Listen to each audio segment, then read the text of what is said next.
علی بھائی آج کا جو ہمارا موضوع ہے وہ ہے یاجوج ماجوج. ان کے والے سے ان کا قرآن میں کن کن جگہ مقامات پر ذکر آیا ہے اور اس واقعے سے ہمیں کیا پیغام ملتا ہے؟ یاجوج اور ماجوج دو آپ سمجھ لیں نسلیں ہیں سیدنا نوح علیہ السلام کی اولاد میں سے. نوح علیہ السلام کے 3 ڈومیننٹ بیٹے تھے. سب سے بڑے جو تھے وہ سام تھے. سیمیٹک وہ لوگ ہیں جو بنی اسرائیل اور بنو اسماعیل ہیں. خود نبی الاسلام بھی جو ہے وہ سام کی اولاد میں سے ہیں. ہم جو ایشیا کے لوگ ہیں یہ بھی سام کی اولاد میں سے ہیں. دوسرے ان کے جو بیٹے ہیں وہ حام ہے. حام یہ افریقن جتنے ہیں یہ حام کی اولاد ہے. اور تیسرا جو بیٹا تھا یافس, اس کی اولاد یہ گورے یورپ کے لوگ اور چائنیز ہے. اور انہی کی اولاد میں یاجوج اور ماجوج دو بڑی پرسنالٹیز اور ان کے ذریعے 2 نسلیں چلی. گوگ میگوگ ان کو انگلش میں کہتے ہیں. قرآن پاک میں اس کا ذکر سورہ الانبیاء کے اندر موجود ہے قرب قیامت کی نشانیوں میں سے کہ یاجوج اور ماجوج کھولے جائیں گے اور وہ ہر بلندی سے نیچے اترتے ہوں گے. اور سورۃ الکہف میں بھی ذکر موجود ہے کہ جب یاجوج ماجوج نے تاریخ میں ایک دفعہ تباہی مچائی تھی تو ذوالقرنین بادشاہ نے ان کے فتنے کو روکنے کے لیے 50 میل تھی چوڑائی کے اعتبار سے وہ یہ اس کی ٹوٹل جو چیزیں رپورٹ ہوئی ہیں اس اعتبار سے. کی کیا اہمیت ہے؟ دیکھیں جو صحیح مسلم میں 10 نشانیاں رپورٹ سورج کا مغرب سے نکلنا, یاجوج اور ماجوج ذکر ہے کہ جب دجال کو عیسیٰ ابن مریم مقام لد پر قتل کریں گے تو اس کے بعد یاجوج اور ماجوج کھل جائیں گے اور وہ جس کھیتی میں جائیں گے اس کو اجاڑ دیں گے. جہاں کہیں پانی کے ذخیرے سے گزریں گے سارا پانی پی جائیں گے. اب اس حوالے سے آج کے اس ماڈرن دور میں 2 رائے پائی جاتی ہیں. جی. ایک رائے ان لوگوں کی ہے جو یہ کہتے ہیں کہ ابھی تک وہ یاجوج اور ماجوج کھولے نہیں گئے. بالکل. دوسرے لوگ ہیں جو کہتے ہیں یاجوج اور ماجوج کھل چکے ہیں اور یافس کی اولاد میں سے گریٹ برٹن نے بہت بڑی امپائر قائم کی اور اس سے بھی پہلے رومن امپائر تھی. سیمیٹک جو لوگ تھے ان کی اولاد میں بھی ایک بڑے لیول کے اوپر امپائر قائم ہوئی بنو امیہ کی اور بنو عباس کی کیونکہ یہ سیمیٹک ہے.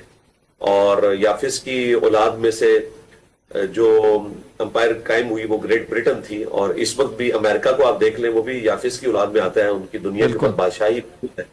اور وہ کہتے ہیں کہ جی جو قرب قیامت میں یاجوج اور ماجوج کا نکلنا ہے تو اس سے مراد یافس کی وہ والی اولاد ہے جو چائنیز ہے. اور چائنیز ابھی تک تو اپنے آپ کو نیوٹرل رکھے ہوئے ہیں لیکن قرب قیامت میں یہ بھی نکل آئیں گے. یہ وہ اولاد ہے جس کا ذکر صحیح مسلم میں ملتا ہے کہ قرب قیامت میں وہ جہاں سے گزریں گے ہر چیز کو کھا جائیں گے. اور چائنا کے لوگ آپ کو پتا ہے نہ بیٹھک چھوڑتے ہیں چھوڑتے ہیں. تو جو لوگ اس تعبیر کو مانتے ہیں تو ان کا موقف یہ ہے کہ یافس کی وہ والی اولاد جو ہے وہ قرب قیامت میں چائنیز کھلیں گے اور پوری دنیا کے اوپر وہ رول کریں گے.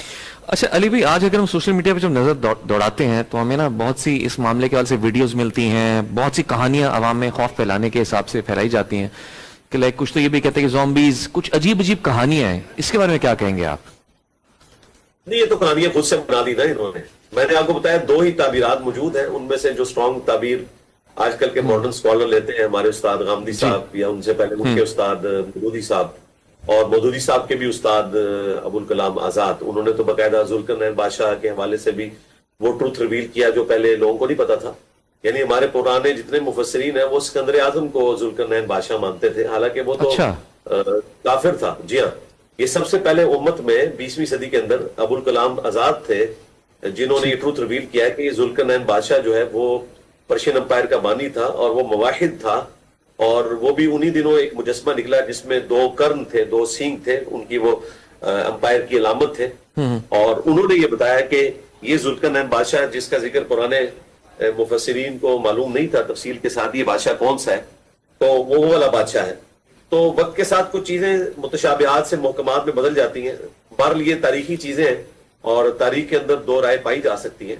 اس وقت بہرحال یہ زومبیز کے حوالے سے جو بات کرتے ہیں وہ زومبیز والا معاملہ نہیں ہے. زومبیز تو پاکستان کے اندر اتنے زیادہ ہیں جو مذہب کے نام کے اوپر اور پالیٹکس کے نام کے اوپر زومبیز بنے ہوئے ہیں.